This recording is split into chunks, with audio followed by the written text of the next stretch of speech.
Hello friends, myself Dr. Ashish Panchal, your biology need guru from Trisha Institute of Biology। बच्चों आज का जो topic हम देखने वाले हैं वो है interphase. As we discuss earlier, अगर कोई सेल साइकिल है बेटा तो सेल साइकिल में दो फेज होते हैं, interphase and M phase. Interphase को हम बेटा ग्रोथ फेज भी बोल सकते हैं और एम फेज को हम डिवीजन फेज भी बोल सकते हैं। यहाँ पर देखो फेजेस ऑफ सेल साइकिल, तो फर्स्ट है बेटा इंटरफेज, दूसरा है एम फेज। तो अब इंटरफेज क्या है बेटा? सो इन interphase the interface represent the phase between the two successive M phase बेटा, यानी दो सक्सेसिव M phase, यानी एक बार सेल डिवाइड हुआ वापस बेटा सेल डिवीजन में जाएगा, तो दो M phase के बीच का जो पीरियड है उसको हम इंटरफेज बोलेंगे और वो है बेटा 95% ऑफ द सेल साइकिल।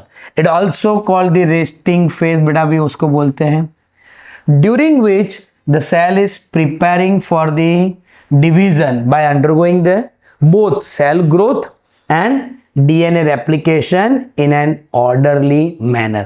यानी बेटा इंटरफेज को हम रेस्टिंग फेज भी बोल सकते हैं और इंटरफेज में क्या होता है बेटा, सेल प्रिपेयर फॉर डिवीजन। अब सेल जो प्रिपेयरिंग होगा बेटा डिवीजन के लिए, तो उसमें दो चीज होगी, एक सेल ग्रोथ होगा और दूसरा होगा बेटा डीएनए रेप्लिकेशन। पर ये दोनों इवेंट ऑर्डरली होंगे, पहले सेल ग्रोथ स्टार्ट करेगा बेटा, फिर जाके डीएनए रेप्लिकेट होगा, फिर सेल डिवाइड होगा। रेप्लिकेशन इंटरफेज में बेटा तीन फेज है, G1 फेज जिसको गैप 1 बोलते हैं, longest phase of the cell cycle 9 से 10 घंटे का होता है। S फेज बेटा उसको सिंथेटिक फेज बोलते हैं 5 to 6 आवर्स, और G2 फेज गैप 2 फेज जो 3 to 4 आवर्स का होता है बेटा। ओके, तो इंटरफेज है बेटा, इंटरफेज यानी दो एम फेज के बीच। यहाँ सपोज सोचो कि यहाँ एम फेज है, सेल डिवाइड हुआ, वापस वो ग्रो करेगा, वापस वो डिवीजन में जाएगा, तो ये जो पीरियड है बेटा ओके उसको हम इंटरफेज बोलेंगे। वो 95% ऑफ द सेल साइकिल है जिसमें सेल जो होता है वो ग्रो भी करता है, डीएनए डबल भी होगा और फिर जाके बेटा सेल डिवाइड होगा। तीन फेज में बेटा उसको डिवाइड किया हुआ है, G1, S एंड G2। फिर है बेटा एम फेज जिसको माइटोटिक फेज बोलेंगे, and M phase represent the phase when the actual cell division takes place, उसको माइटोसिस बोलेंगे, जिसमें बेटा दो इवेंट होंगे, एक होगा कैरियोकाइनेसिस, दूसरा होगा बेटा साइटोकाइनेसिस। टर्म देखो बेटा, कैरियो मतलब न्यूक्लियस, काइनेसिस मतलब डिवीजन। तो कैरियोकाइनेसिस मतलब बेटा nuclear division corresponding to separation of the chromosomes, daughter chromosome. यानी बेटा कैरियोकाइनेसिस में क्या होगा, न्यूक्लियस डिवाइड होंगे और जो डॉटर क्रोमोसोम होंगे वो डिवाइड होंगे, और बेटा साइटोकाइनेसिस में साइटोप्लाज्मा डिवाइड होंगे। तो ये जो है बेटा माइटोसिस एम फेज, वो हम इंटरफेज कंप्लीट करने के बाद उसको 4 फेज में डिवाइड करते हैं, प्रोफेज, मेटाफेज, एनाफेज, टेलोफेज। तो हम तब डिटेल में डिस्कस करेंगे। अभी जो हम पढ़ेंगे बेटा वो है इंटरफेज। तो एग्जैक्टली बेटा इंटरफेज में क्या होता है? तो इन इंटरफेज ये आपको पूरा साइकिल जो दिख रहा है बेटा that is the interphase. Interphase में G1 फेज होता है, G2 फेज होता है और S फेज होता है बेटा। ओके, G1 फेज जिसको हम गैप 1 फेज भी बोलते हैं, क्या बोलते हैं बेटा? गैप 1 फेज बोलते हैं। It is also known as the gap 1 phase बेटा। It is the longest phase of the interphase. G1 phase है बेटा, it is the longest phase of the interphase जिसको हम गैप 1 फेज भी बोलेंगे। गैप 1 जो है बेटा इट इज बिटवीन, कहां पर है बेटा वो? It between M phase and initiation of DNA. यानी बेटा देखो G1 जो है वो ये एम फेज है, राइट, ये जो डिवीजन फेज है, और ये एस फेज है। एस फेज में क्या होता है बेटा? DNA get duplicate. तो हम ऐसा लिख सकते हैं कि जो G1 है वो एम फेज और डुप्लीकेशन ऑफ डीएनए या फिर इनिशिएशन ऑफ डीएनए रेप्लिकेशन के बीच में होता है बेटा। तो यहां पर होगा बेटा DNA initiation of DNA replication. Okay, third बेटा during the G1 phase cell जो होगा बेटा वो मेटाबॉलिकली एक्टिव होगा, यहां पर ग्रो कंटिन्यू, यानी सेल है बेटा वो कंटिन्यूअसली ग्रो करेगा, बट डीएनए डोंट रेप्लिकेट उसमें डीएनए रेप्लिकेट होगा नहीं, डीएनए रेप्लिकेशन कहाँ होगा बेटा, एस फेज में, and that's why it is known as the check point for the S phase. यानी बेटा सेल को अब एस फेज में आना है, अगर मुझे यहाँ से राजस्थान जाना है बेटा, तो जो बॉर्डर आएगा, बॉर्डर पे चेक पोस्ट होगा, वो चेक पोस्ट पे चेक करेंगे मेरी कार को सब के राजस्थान जाने के लिए वो रेडी है कि नहीं। अगर हम वीज़ा लेके बेटा दुबई जा रहे हैं तो वहाँ पर भी एयरपोर्ट पे चेक पॉइंट होता है, चेक करेंगे हमें वीज़ा मिला है कि नहीं, वो सब कुछ। तो वैसे ही बेटा अगर सेल को जीवन में से एस में आना है तो यहाँ पर चेक पॉइंट होगा, इसीलिए बेटा जीवन को हम क्या बोलते हैं, check point for the S phase. तो वापस एक बार बोलते हैं, जीवन फेज जो है बेटा वो मेटाबॉलिकली सेल एक्टिव होता है, वो एम फेज और इनिशिएशन ऑफ डीएनए रेप्लिकेशन के बीच का है, वो largest phase of the interphase है बेटा, वहां पर सेल कंटिन्यूअसली ग्रो करेगा बट डीएनए डुप्लीकेट नहीं होगा बेटा, उसको चेक पॉइंट बोलते हैं एस फेज का। दूसरा फेज है बेटा synthetic phase. Okay, S phase को क्या बोलेंगे बेटा, सिंथेटिक फेज। तो यहां पर मैं लिखूं कि सिंथेटिक फेज,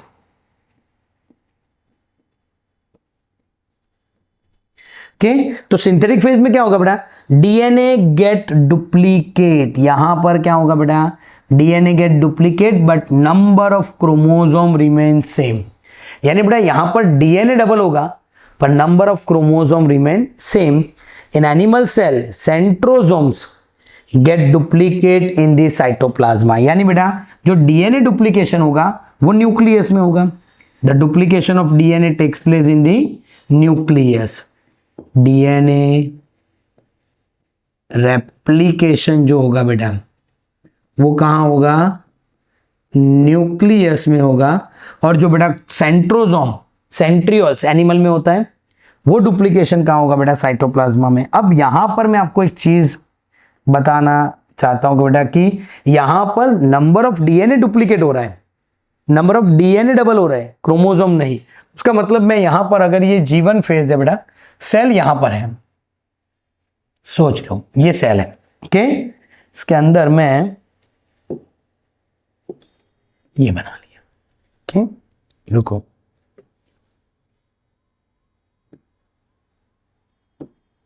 ये सेल है मैडम, ओके। अब उसके अंदर मैं बना रहा हूं क्रोमोसोम। तो यहां पर मैं 2 क्रोमोसोम बना रहा हूं। मैंने एक क्रोमोसोम ये बना लिया और एक क्रोमोसोम मैंने ये बना लिया, डन है बेटा। और दोनों के अंदर मैं बना रहा हूं अब डीएनए। तो ये मैंने डीएनए बना लिया दोनों के अंदर, डन बेटा। अब मैं यहां लिख रहा हूं कि ये जो सेल है उसमें नंबर ऑफ क्रोमोसोम कितने हैं, 2। और इसमें बेटा अमाउंट ऑफ डीएनए, तो हर एक क्रोमोसोम में मैं लिख रहा हूं बेटा यहां 5 पिकोग्राम डीएनए है, यहां भी 5 पिकोग्राम डीएनए है, तो दोनों का मिलके 10 पिकोग्राम डीएनए है मैडम, क्लियर। अब सेल यहां से गया जीवन में, जीवन में तो कुछ हो नहीं रहा, सेल जाएगा एस में।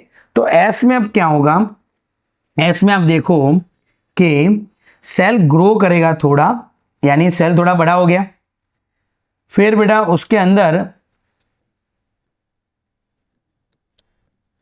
के क्रोमोसोम है, तो अब यहां पर क्रोमोसोम नंबर रिमेन सेम, पर जो क्रोमोसोम है उसके अंदर 2 क्रोमैटिड हो जाएंगे।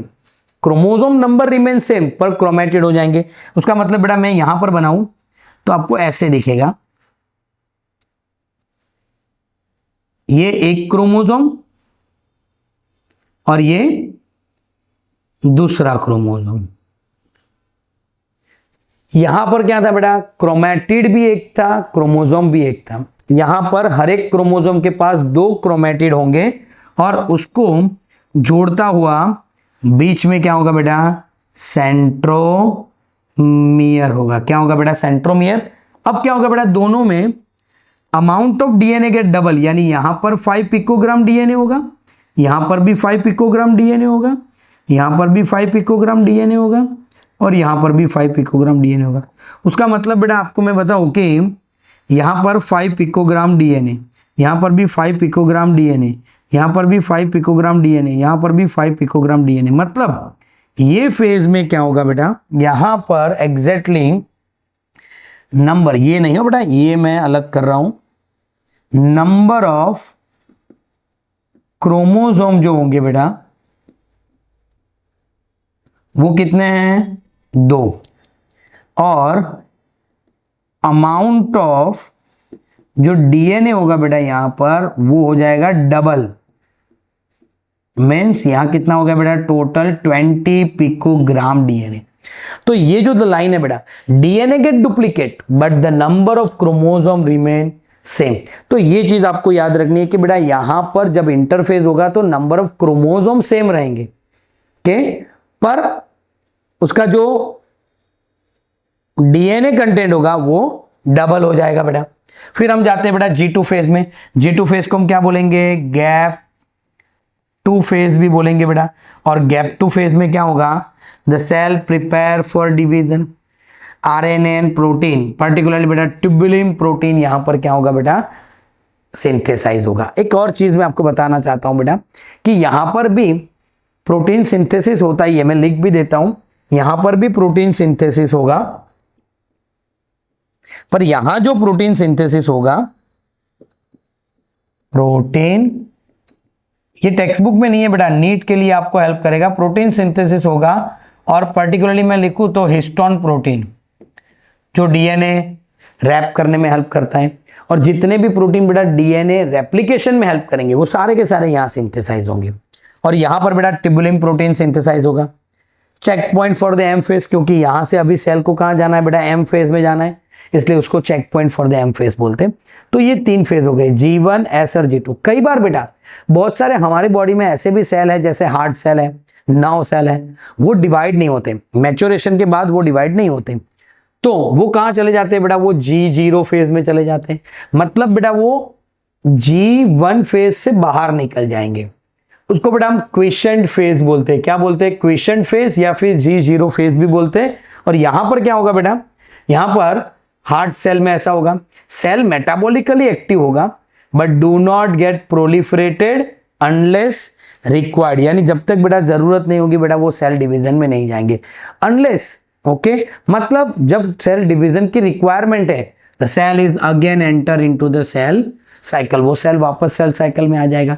तो यहां G0 में क्या हो रहा है बेटा, सेल एग्जिट हो रहा है G1 में से। याद रखना बेटा, अगर G1 फेज बोले तो आपको वो नहीं लिखना है कि cell exit from the cell cycle, cell cycle से बाहर नहीं जा रहा, वो सिर्फ और सिर्फ G1 में से बाहर जा रहा है। मेटाबॉलिकली सेल एक्टिव है पर अभी उसको डिवाइड नहीं होना है, means they are not proliferate. जब उसकी जरूरत होगी बेटा डिवीजन की, वो वापस सेल साइकिल में एंटर होंगे, G1 में आएंगे, S में आएंगे और G2 करके वापस डिवाइड भी होंगे बेटा। क्लियर। अब देखते हैं बेटा कि एनसीईआरटी में कैसे लिखा हुआ है, तो ये एनसीईआरटी का कंटेंट है बेटा। हम वापस एक बार देखते हैं कि इंटरफेज में फर्स्ट है बेटा G1 फेज, और जो G1 फेज है बेटा corresponding to the interval between mitosis and initiation of DNA replication, जो हमने देखा बेटा, सेल मेटाबॉलिकली एक्टिव होता है, सेल कंटिन्यूअसली ग्रो करता है but does not replicate the DNA. फिर हमने एस फेज देखा बेटा, उसमें mark the period during which the DNA get synthesize और डुप्लीकेट होगा बेटा।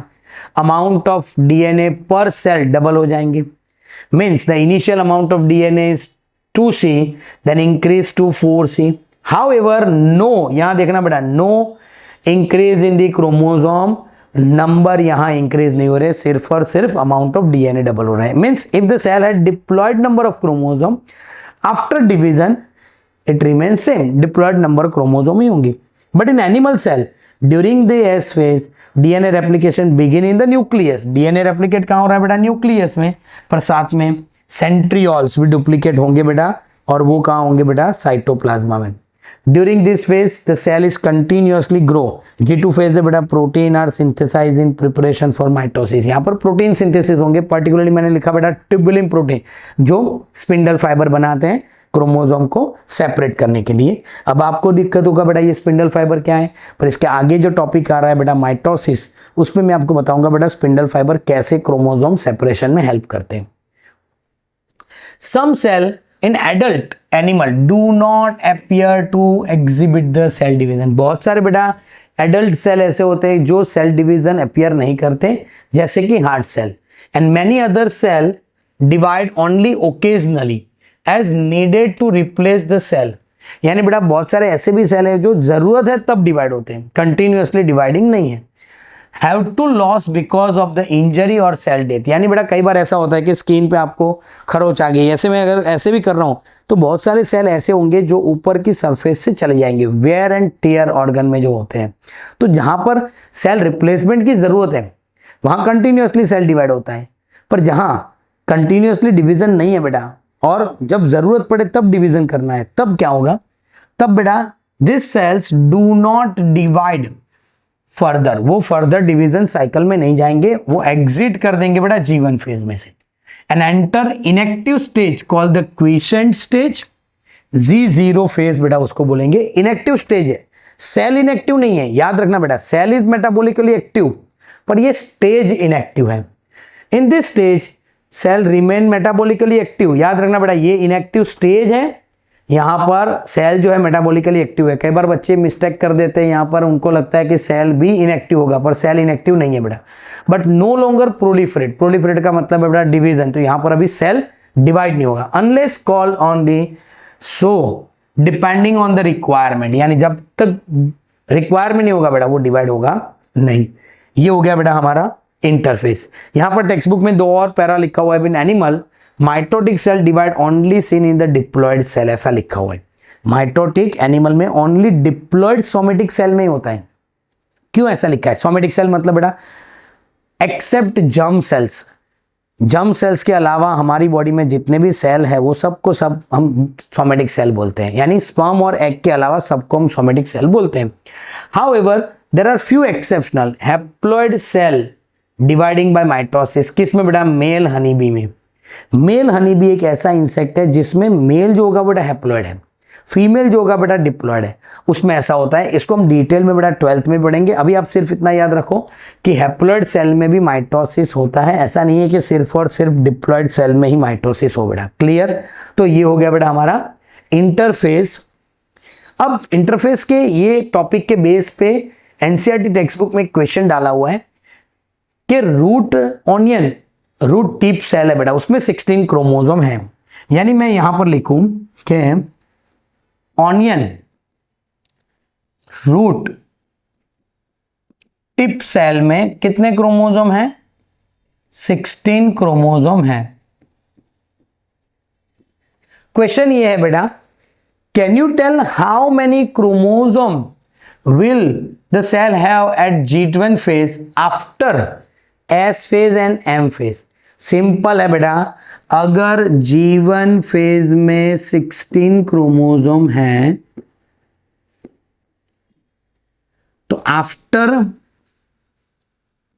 G1 फेज के बाद जब S और G2 फेज में से सेल बाहर निकलेगा क्रोमोसोम नंबर 16 ही होंगे, क्योंकि अभी अभी हमने पढ़ा बेटा कि number of chromosome remain same, वो बढ़ते नहीं है। यस, उसमें क्रोमैटिड बढ़ जाता है, यानी पहले एक ही क्रोमेटिड होता है, फिर 2 क्रोमेटिड हो जाते हैं, दोनों एक दूसरे के साथ सेंट्रोमियर से ज्वाइंट हो जाते हैं, पर उसको बोलते हैं हम सिंगल क्रोमोसोम्स। डन बेटा। अब आगे देखें, दूसरा क्या है बेटा टॉपिक? Amount of DNA. तो अगर बेटा G1 में अमाउंट ऑफ डीएनए 2C है तो आफ्टर S एंड G2 में अमाउंट ऑफ डीएनए हो जाएगा बेटा 4C।